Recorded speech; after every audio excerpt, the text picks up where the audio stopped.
126. The government of property. Unregenerate man, on the whole, tries to evade epistemological self-consciousness. He refuses to stand clearly in terms of his unbelief, and to follow the implications thereof logically. As a result, he asks for atheism plus God's world and order.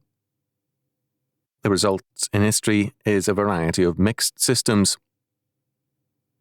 Regenerate man, too, is often unwilling to stand clearly in terms of the faith, and he is thus also congenial to mixed systems. To illustrate, the Soviet Union believes in a completely planned economy. This is logical for all Marxists. However, a completely planned economy spells disaster, and, as a result, the illegal black market is allowed to exist under Soviet supervision. The pricing of goods on the black market makes it possible for the planners to determine what foods are in abundant or short supply, and to establish their plans and policies. The black market makes socialism null and void, and reveals its radical incapacity to function, and even to plan apart from the freedom of the black market.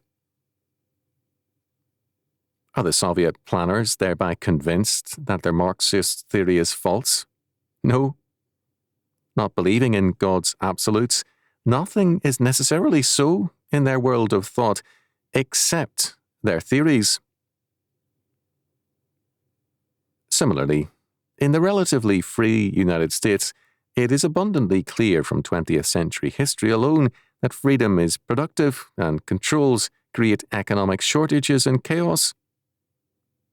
This has only led to more controls, however, because of the blind faith that a mixed economic system is the most successful and productive. The more the mixed system fails, the more emphatically the demand for a more radical mixture increases. The fact that the demand calls for an impossibility and a contradiction is not commonly recognized. The same is true in the history of property. On the whole, in the history of Christendom, a mixed system has usually prevailed. From pagan antiquity, we have inherited the belief in the deity of rulers or the social order. Divinity was, in paganism, associated either with 1. The ruler, or 2. The office rather than the person who ruled, or 3. The state, tribe, clan, or social order. Thus, the basic confession demanded of Christians by Rome was that Caesar is Lord, that is, that Caesar is the God and owner of all things within his realm. The word Lord, or in Greek, kurios, denotes power and authority.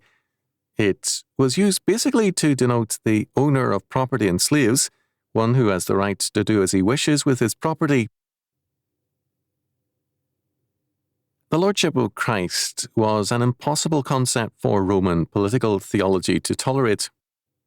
It meant that Caesar was the slave and property of Jesus Christ. Rome demanded that the Church confess instead to the Lordship of Caesar over Christ. It was especially offensive to Rome that a man legally executed for treason by Rome should be held to be Lord over Rome. All who held so dangerous and insane a faith were thus liable to execution, because the welfare of Rome required the extirpation of this faith which challenged its very foundation.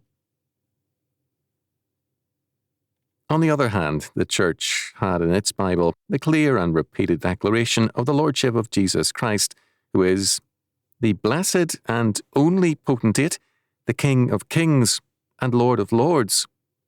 1 Timothy chapter 6, verse 15. The Church moved in the confidence of God's challenge to the nations in Psalm 2, verses 7 to 12.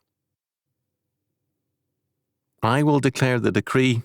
The Lord hath said unto me, Thou art my son, this day have I begotten thee.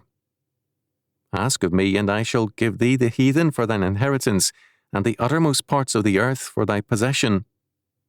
Thou shalt break them with a rod of iron, thou shalt dash them in pieces like a potter's vessel. Be wise now, therefore, O ye kings, be instructed, ye judges of the earth. Serve the Lord with fear, and rejoice with trembling. Kiss the Son, lest he be angry, and ye perish from the way, when his wrath is kindled but a little. Blessed are all who put their trust in him. These and many, many like verses were in common use in the early church. Anyone who assumes that Rome was not aware of what the Bible taught and how the Christians used it is not thinking historically. Consider, for that matter, how Rome would react to the common and widespread Christian use of Psalm 110. It was, in their eyes, part of a pattern of subversive activity of a dangerously insane nature. It speaks of a willing people obeying their Lord Christ. It speaks of Christ's rule over his enemies and of filling the places with their dead bodies. Rome understood clearly that this new faith was a total religion concerned with the conquest of every area of life and thought to Jesus Christ. In their eyes, whether this Jesus were dead or alive made no great difference. His religion was an extremely dangerous matter. Because Christianity is so radical in its implications, the collapse of its enemy, Rome, and all its enemies, is similarly radical. Hence the collapse of Rome. But even then, the mixed system had its appeal and began to operate. The medieval history of land gives us a conflicting story. Feudalism was at this point pagan. It held to a feudal lordship over land and, to a degree, over men.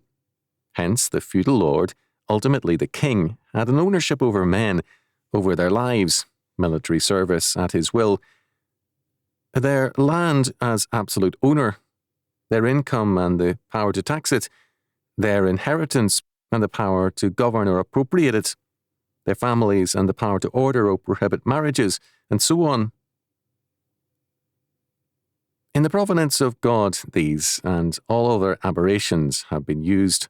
Thus, the feudal tenure of land in American colonies prevented its possession by a landed aristocracy and ensured the breakup of holdings. In America, the colonists sought to establish God's law, insofar as permissible. Royal law was in sharp contradiction to biblical law, having pagan roots and a divine right theory basic to it. As a result, a mixed system prevailed. Land tenure was in terms of royal law, and criminal law to a considerable degree in terms of biblical law. The statement must be seriously qualified to indicate that in both areas a mixed system prevailed. Thus, in New England, Pennsylvania, and elsewhere, the biblical requirement of the double portion to the eldest, deserving sons was made a matter of law. In 1830, both the biblical and pagan aspects of property law had been extensively eliminated, and the people became lords over their own lands. The relics of feudal legal terminology later became the foundation for the revival of state ownership of land and people as sovereign lord. Thus, man's tenure on his land today is subject at every point to his sovereign, the state. This is necessary and logical, since modern man looks to the state for both law and salvation. He must in practice acknowledge the state as his lord. This means the power to tax, regulate, and confiscate. Man's person, income, inheritance, and property are possessions of the state and are held by grace and the obedience of law by the citizenry. The state can dispossess any man subject to laws of its own making. The question for man is thus a choice of lords, because God also claims sovereign rights over man and his possessions. The difference is that God has, by covenant, bound himself to be faithful to man and to protect man, subject to man's faithfulness to God's law, the law of the covenant. The state, too, often makes a covenant or a charter, constitution, or what you will. This state covenant is neither absolute nor infallible and is subject to changing interpretations by the state courts, as well as revision and amendment. God's law, however, is fixed and established. Man's tenure on the earth, on God's land, is an enduring one when man is faithful to the covenant. As David pointed out, "For evildoers shall be cut off, but those that wait upon the Lord, they shall inherit the earth. For yet a little while, and the wicked shall not be. Yea, thou shalt diligently consider his place, and it shall not be. But the meek shall inherit the earth, and shall delight themselves in the abundance of peace." Psalm 37, verses 9 to 11. At this point, many will agree, provided that, in some deistic fashion, God has left the practical jurisdiction of the earth in the hands of man, or the state. In the mixed system of deism, God, as the first cause, provided all things and then retired, leaving mankind in full control. In terms of the deistic tradition, man and man's law governed all things. God's role is that of the original cause. The immediate cause and law is from man. Most evangelical and Reformed Christianity is, in essence, deistic, as is Roman Catholicism in this respect. In William Paley, we have a classical formulation of this, as witness his comments on property. The real foundation of our right is the law of the land. It is the intention of God that the produce of the earth be applied to the use of man. This intention cannot be fulfilled without establishing property. It is consistent, therefore, with his will that property be established. The land cannot be divided into separate property without leaving it to the law of the country to regulate that division. It is consistent, therefore, with the same will that the law should regulate that division, and consequently, consistent with the will of God, or right, that I should possess that share which these regulations assign me. By whatever circuitous train of reasoning you attempt to serve this right, it must terminate at last in the will of God, and the straightest, therefore, and shortest way of coming at this will is the best. Paley goes on to say, and rightly so, that a man's right to his estate does not depend on the manner or justice of the original acquisition some centuries earlier. Because English property was seized from the earlier Britons by Saxons and then by Normans, with many acts of fraud and violence, does not negate a present title. His reason is that the right of property depends upon the law of the land. In a sense, Paley's position is sound. We cannot undo the past. The, quote, original, end quote, inhabitants of Britain are long since gone or absorbed, and they themselves may not have been the first.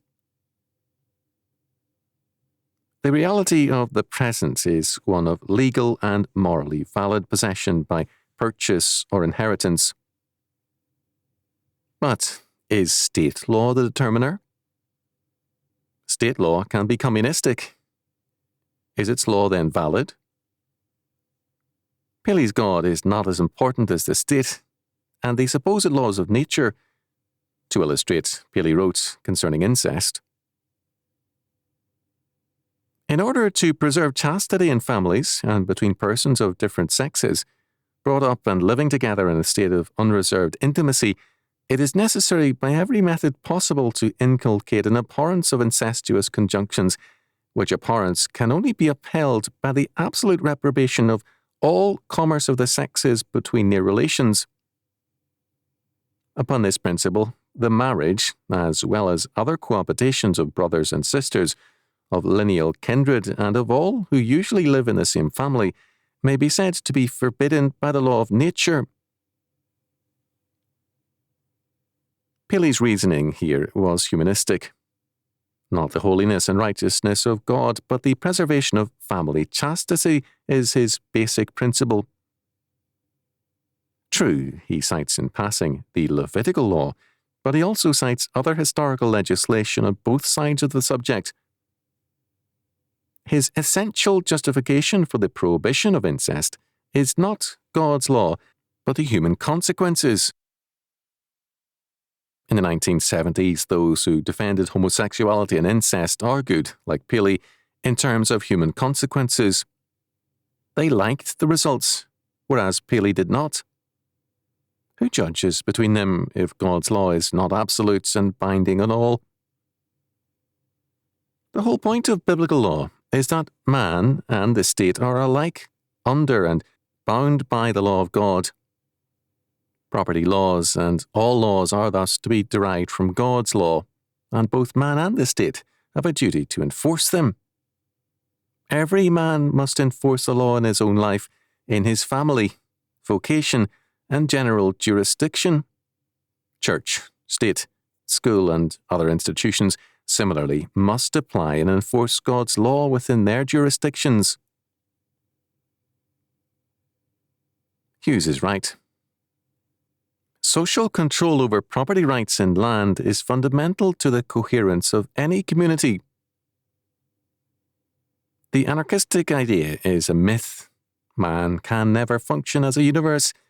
Collective man, that is, the state, can arrogate such controls to itself, but the result is inescapably tyranny. In the historical process, state claims only increase into absolutism unless altered by a theocratic faith. But the state cannot be under God's law if man is not governed by it. Milton Friedman has rightly observed, "Government is necessary to preserve our freedom. It is an instrument through which we can exercise our freedom, yet, by concentrating power in political hands, it is also a threat to freedom."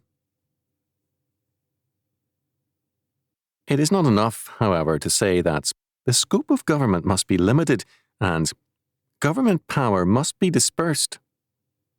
Much more is needed. If this sufficed, then passing legislative cures could eliminate all our problems. The real problem is man, his sin, his desire to be his own God and law. Genesis chapter 3, verse 5.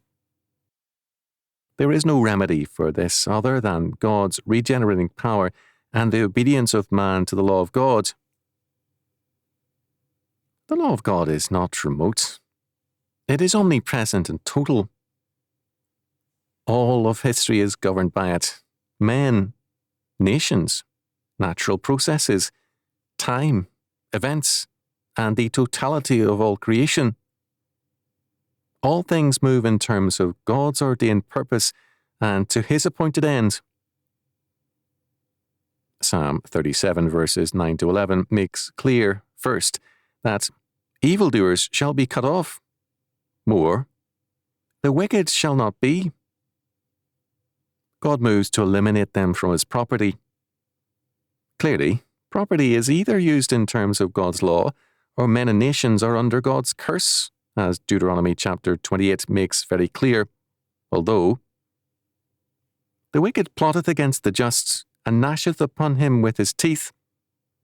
The Lord shall laugh at him, for he seeth that his day is coming. Psalm 37, verses 12 to 13. This is the holy confidence the faithful must manifest. Second, the meek shall inherit the earth, and shall delight themselves in the abundance of peace. The Greek word praus, meek, in the New Testament, is in origin the taming of wild animals or breaking a horse to harness and usefulness. It means here that the blessed meek, those who are made useful to God by being harnessed to his law in faith, shall inherit the earth. Third, as Deuteronomy chapter 28 and all the law and the prophets makes clear, God's possession of the earth means that God's laws of tenure and tenancy prevail. Possession and inheritance requires that we believe and obey God. We must keep His Sabbaths, pay His tithes, enforce His laws, and in all things acknowledge that He is the Lord. If we fail to do these things, we are subject to His judgments. If the judgments of the Almighty do not arouse us from our abuse of His property, ourselves, and the earth, dispossession follows. The government of all God's property, ourselves, and the earth, must be by God's law. Shall the thing formed say to him that formed it, "Why hast thou made me thus?" Romans chapter 9, verse 20. Or worse, let my law govern God, myself, and the earth. The issue in property is that, not man, but God is the Lord.